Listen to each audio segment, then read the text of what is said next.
Hi, everybody. This is Blaine DeSantis, and I welcome you to another edition of Books and Looks. Yes, it's our weekly voyage of discovery in the wonderful world of books. Histories, mysteries, fiction, and nonfiction. Books that I've been reading, as well as interviews with the authors. Only get it here exclusively on Books and Looks. And let's not forget, that's right, our good friends at booktrib.com.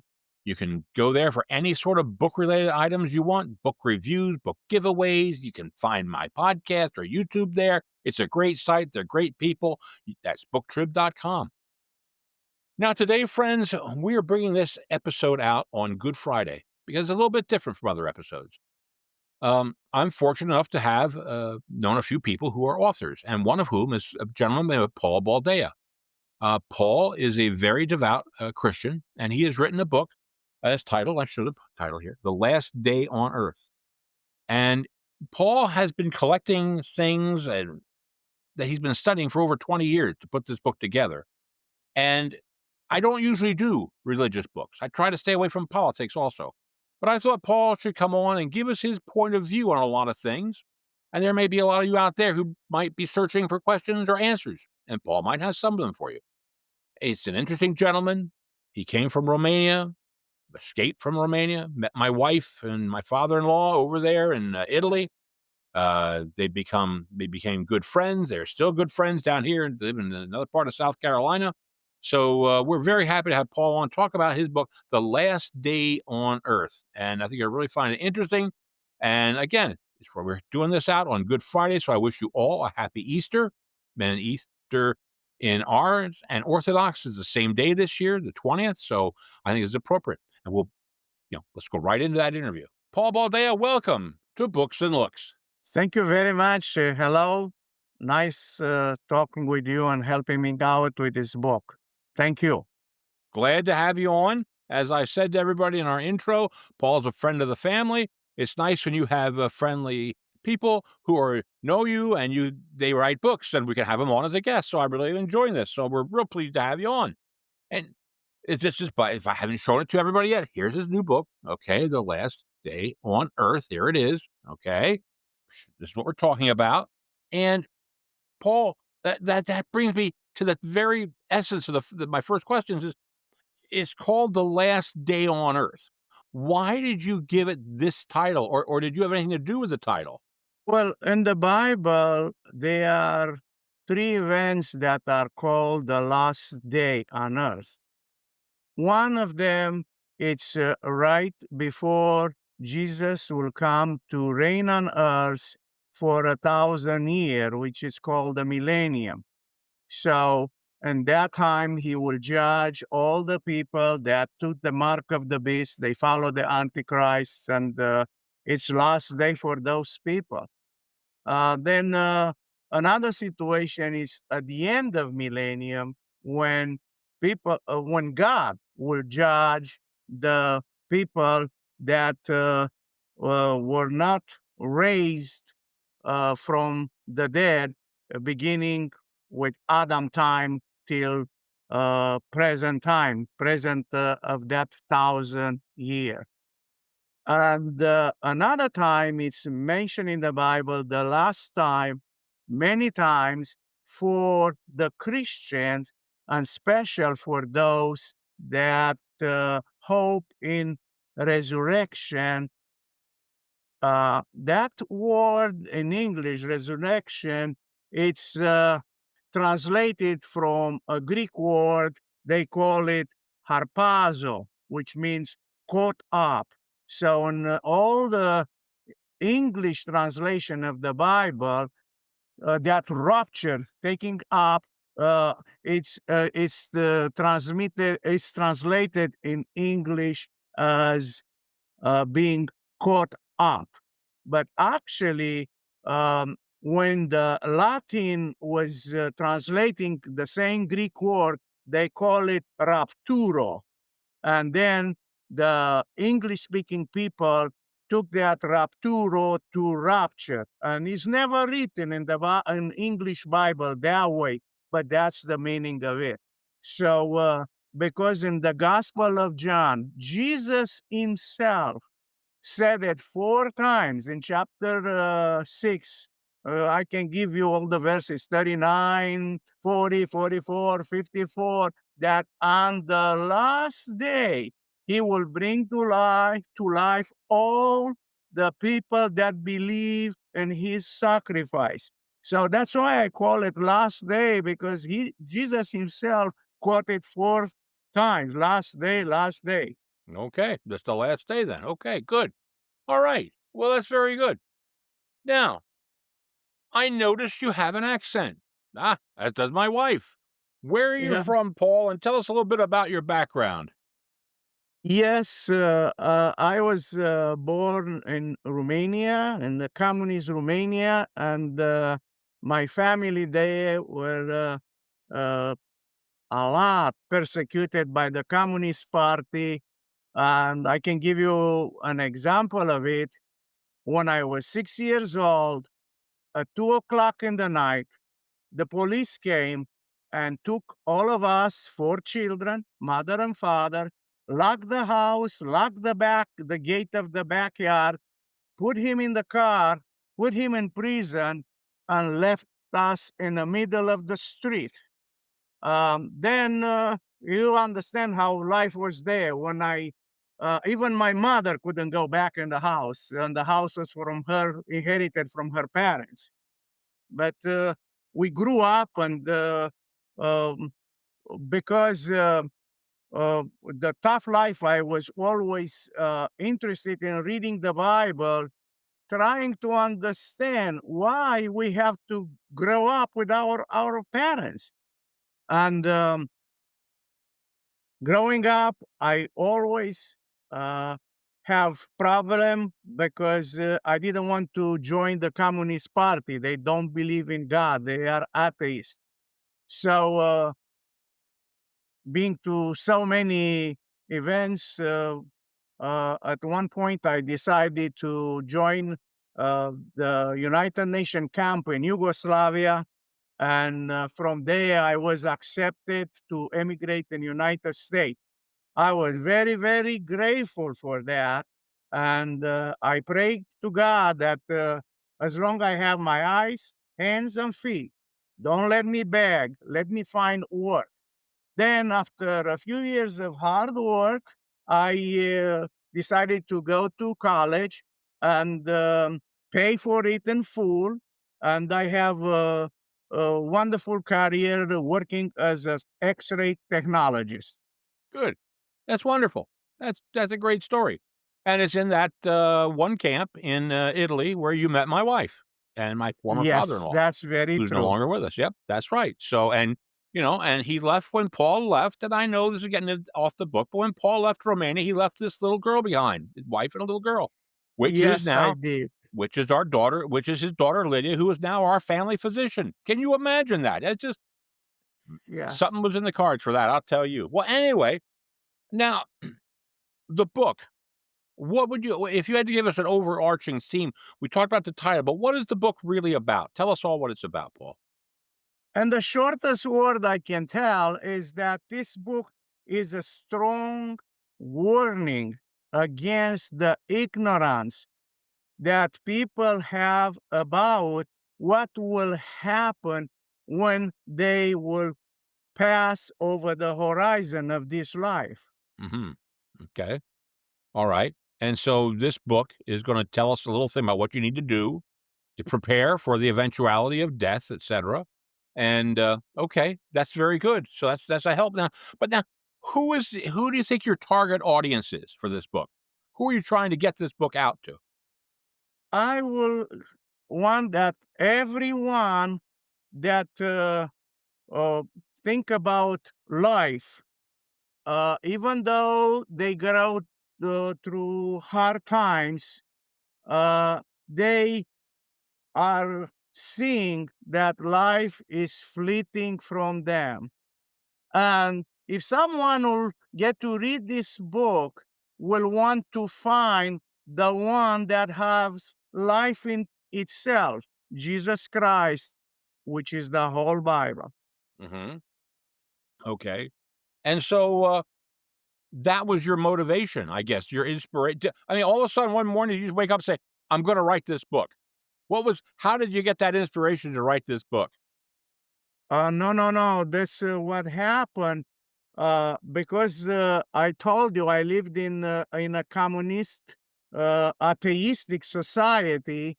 I have been mocked for believing in God, and surrounding people will come to me with tough questions and opinion about the Bible without ever reading it.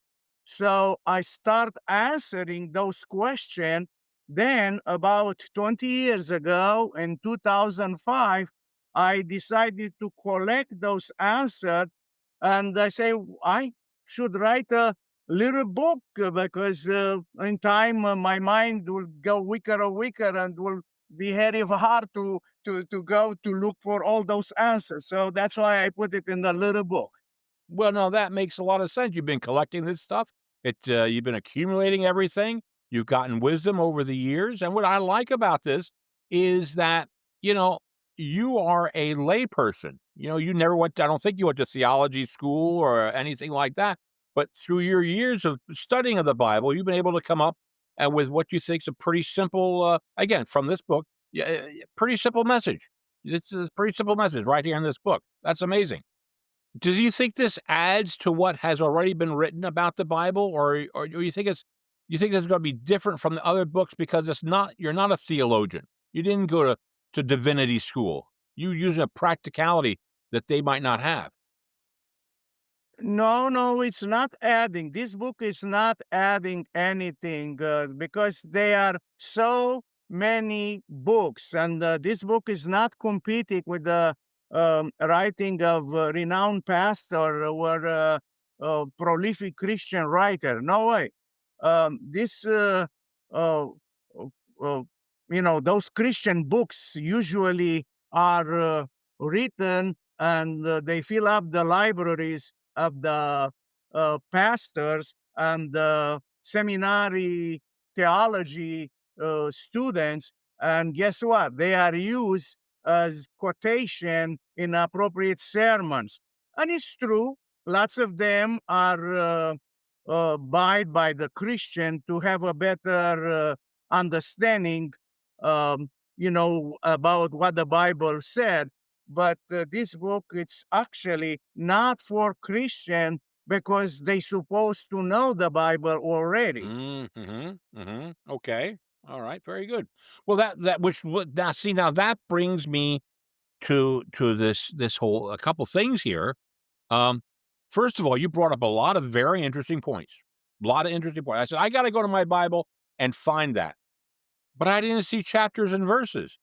There are a lot, and at least that first 40, 50 pages of the book, I didn't see a lot of of chapter verse. The whole thing, book, chapter, verse. Was that on purpose? Was on purpose because this work it's a concise overview of the major concepts outlined in the Bible. There are already many books on Bible commentary. I have a library of Bible commentary myself that analyze every book in the Bible. When I start writing this book, I gave biblical references for every paragraph. But I realized that the books become very complex and hard to read. So for the simplicity, I decided to put fewer. Actually, I didn't want to put at all, but the publishing company they wanted to put some. I wouldn't put anything. I would like people to go directly to the source, to the Bible. I had no choice. I had to put a few of them for the sake of the publishing company. Well, that's interesting. That's interesting. Yeah, that you didn't want to have any or very few to begin with, because, like I said, I wanted to go look some things up and check a few things. I said, where did that come from? And I just, yeah, I know the Bible. I did a lot of that, but sometimes you want to have a specific chapter and verse. But now I understand why you didn't do it. I You wrote call actually, pardon me, I wrote at the end of the dedication of the book that this is not the Bible, it's just the path toward the Bible. That's right. It's not, That's right. Right. Right. Now, which gets me back to this thing. You say here, I look at your book and it says the last day on earth, the Bible in a capsule. Now, it's a capsule, but it only deals with a few books of the Bible, not all the Bible, just a few.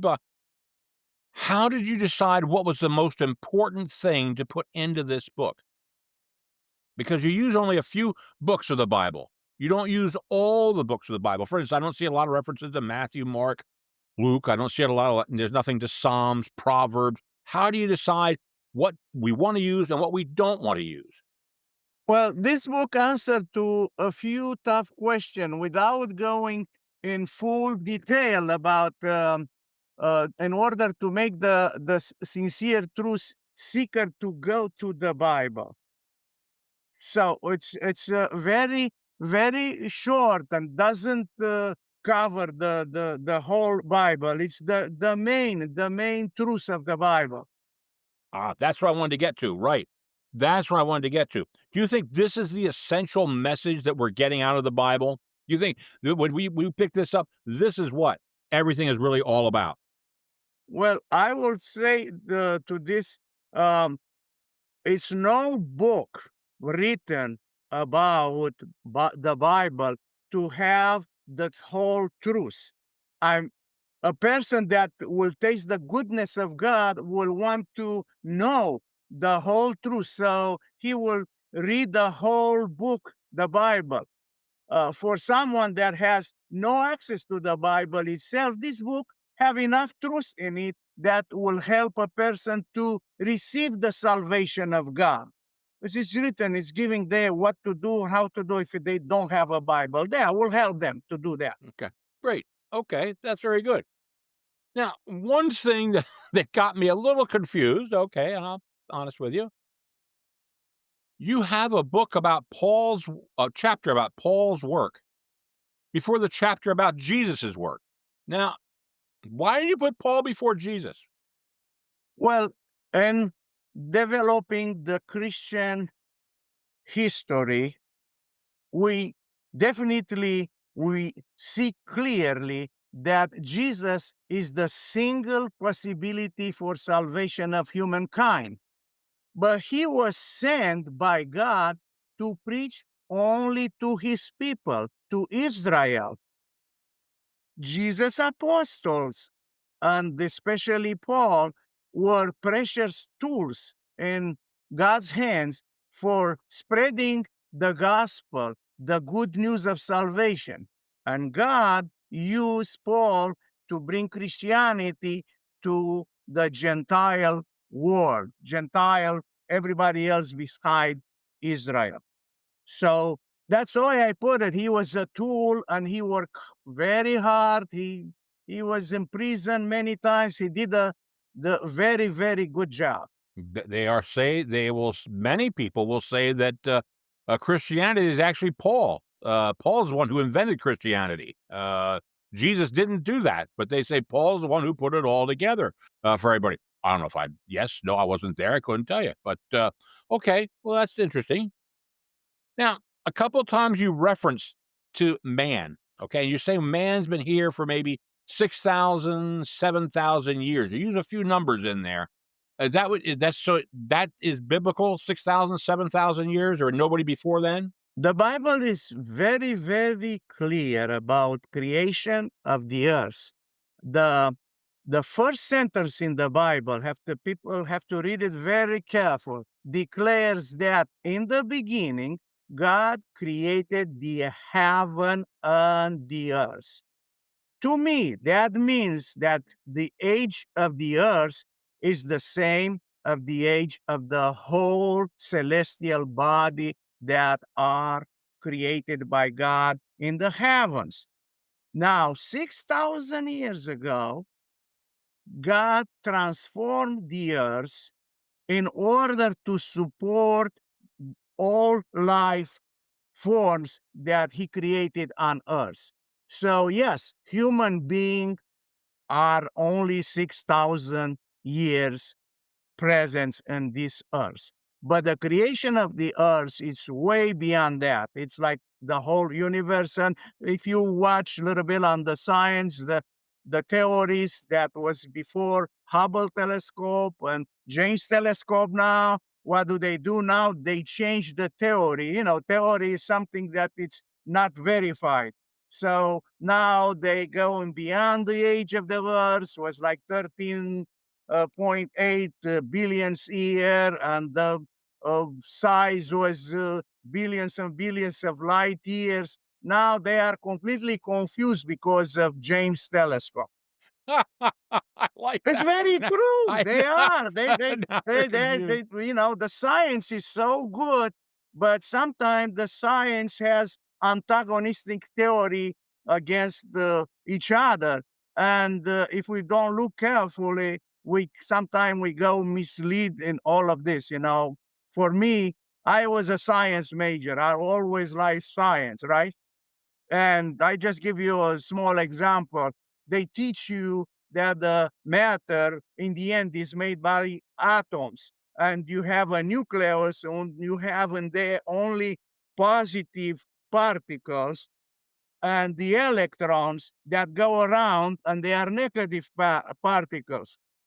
So seems kind of easy for them in the beginning if you don't look careful. The theory is this: like particle, charge repel, and different opposite charge attract. So the electrons go around the nucleus, and because the kinetic energy, they don't fall on it, but they stay close to it. But when you look in the nucleus, you have the like particle, the protons, which are positive. And funny it is that they don't repel. And they say, oh, what's going on here? Let's fix that. So now they come with quantum theory. And in quantum theory, they say when a proton wants to get out of of an atom, a particle come and doesn't let him go out, that proton, and then disappear and go to another one. And a very renowned scientist said, you know what? This, you better believe in God than in this theory. And they call that fleeting particle God's particle. Can you believe it? For me, it's so easy to believe the Bible. And I give you reference. Colossians chapter 1, verse 17 is written clear that Jesus creates everything and holds everything in his hand. So that for me is so I better go to the Bible sometimes. I don't think all the science is 100% truth. They find new things, Paul. They keep finding in new things, and it's amazing they got all this stuff out there, and something happens sometime, and I can't figure out how it all. It's beyond me to figure out how everything started, began, or what happened. So anyway, okay, now you indicate that at the end times there'll be no more humans. Okay, there'll be at the very end. We'll have the last days. There'll be no more humans. Will there still be an Earth at that time? Or is that or does he get rid of everything? No, the Bible is very clear. I can give you verses and everything and chapter what it is, but um, it's very clear that at the end of the millennium, the earth will disappear, in a sense, will be burned up. Peter wrote about this too, that everything will be burned up, and God will create new heavens, a new earth, a new Jerusalem.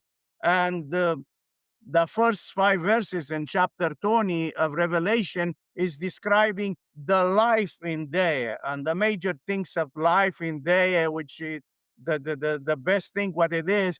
People will live joyfully. They're not gonna be even mad on nobody. Can you believe that? Nobody make you angry.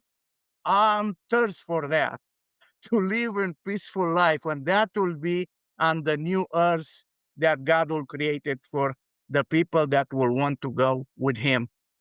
Okay. And then so this Earth as we know it will no longer be in existence. There'll be a new Earth. Is that correct? I don't want Yes. to. Okay. Just want to make sure I was clear on that. Okay. Well, you know what? It's interesting you say that because Don't they say, don't the scientists, your friends the scientists, don't they say eventually the sun's gonna blow up, and They do. that's gonna consume us also. So, that They might do. be part of the same thing possibly. I don't know. Again, a lot of these questions I don't know the answers to, and you take it all as a matter of faith when you read the Bible, and you've been studying it all these years. That's right. Now let me ask you a question. You've written this book, and you got this book. You started this back in 2005. You started collecting little things. I know you. You collect more than that. So is there another book that's going to be coming? Do you have some more thoughts that you're going to give us? No, no. As I told you, all my education and my attraction was for science, chemistry, physics. And I didn't have lots of attraction for studying the languages and writing. And so, fortunate for me, when I started writing this down, my precious wife Victoria, she start helping me out to get rid of all those run-on phrases and sentence. Then my daughter promised. Well, my daughter Lydia promised, look, I'll help you to put it in English. And then my son-in-law Jeremy, with his major in English, he helped with the proofreading. And finally, in 2024, we decided to publish it. So that was the story of it. The book was dormant 20 years because we didn't think this is so important. But now, since we publish it, I am assaulted by all kind of advertising companies. They want to advertise and then publish and make me have a wrong impression, or I'm not sure. It's the good, that benign, not going in any uh, difficult, blaming anybody, any church or the world itself, or they want to make money out of it. And at one point, I answered because I didn't want to answer to talk with these people, but somebody call and say, "I have a question," and I thought they want to know something, and I answer, and they say, "Oh, here." I start answering. He is my boss, and he's starting giving me all the detail about printing it, and because I mean advertising it, and because I refused to do it, he gave me the guilt trip. Oh, you wanted to spread it only to the Christian church. You don't care about the rest of the people. So I didn't want to make this like making money out of this, out of Bible. So I resisted, and I'm so happy. You are very nice, and you kind of take that guilt off my shoulder, trying to put it out there. So I thank you very, very much, and I appreciate the work you do. Well, but now you're not going to do another book. This is it. Is this your No, only one? No, this is it. that's just it. I don't know, Paul. You have a lot of knowledge. I know you. You have a lot of knowledge. You could be passing it on. I can't believe you want to write a little bit more. Well, what I can do, because if I'm writing, I have to put a heavy load on the trio, my wife, my daughter, and my son-in-law, because they have to help me. And you should see when we are in the publishing process, they will give so many wrong editing that my daughter say, Dad, don't come and fix them anymore because the rapture will come and before you publish your book. And I say, wait a minute, look, as bad I am in English, they say the millennium has 7,000 years. We cannot go 7,000 in 1,000. We have to fix. Okay, Dad, we'll fix that. Then look a broke sentence phrase here. No, leave that alone. So I don't fix it. So I had to listen to my daughter who leave it the way it is. All right. It's Well, very hard okay. to write. You know Oh, better than me. I know that. Yes, it's very hard to write. I've been stalled on something for 3, 4 years, so yeah, I know how it is. So, well, anyway, hey, this has been a lot of fun. I'll tell you. This has been a lot of enjoyment. I'm glad you could come in on. Tell us a little bit about the book. It's a short, sweet book, around 105 pages, I think, altogether. Short. I'll tell you one thing I like, Paul. Short chapters. Some people, you read books, they go on and on and on. You had a very good idea. Short chapters, keep it concise. Was that always in your mind when you started? You wanted to keep it nice and short, the chapters? Well, look in the society we live today. You go even in a family party.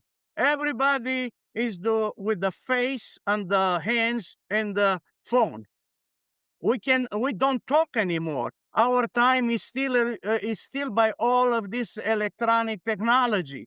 So I wanted to do shorter than this so people might get little time and might read it and might wake up and don't be ignorant about this life and the future life. That's the way I wanted people to do. And our church, the pastor and everything, we bought 500 books, and we had a good dealing with the company, the publishing company, and this way we got the lowest price for the book, not what it's in Amazon and the bookstore. We got a lower price, and now he's spreading around our church, and he wishes that little by little, the Christian church will want to do the same to support the missionary work, not just internationally, but here on the grounds of United States too. Very good. All right. Well, Paul, I want to thank you for taking time out. We recorded this on a Saturday, so I don't want to tie up your weekend anymore, but I thank you for taking time out of your day, coming on Books and Looks and being part of the show. I appreciate more than you. Thank you very, very much. You are a very nice person, and I'm very happy and glad to know you. Thank you again. Paul, thank you so very much for being with us on the Books and Looks. We appreciate your time, your efforts, your energies. And a lot of people are going to take a lot of good news out of this and a lot of learning out of your book. And it's only a short book, but nonetheless, it's a very, very interesting book. And I know I got a lot out of it, and I'm sure everybody else will if it takes the time to read it. But anyway, so on behalf of our good friends at Podcast Studio X and BookTrib.com, this is Blaine DeSantis for Books and Looks saying, may all your leaves be pages in a book.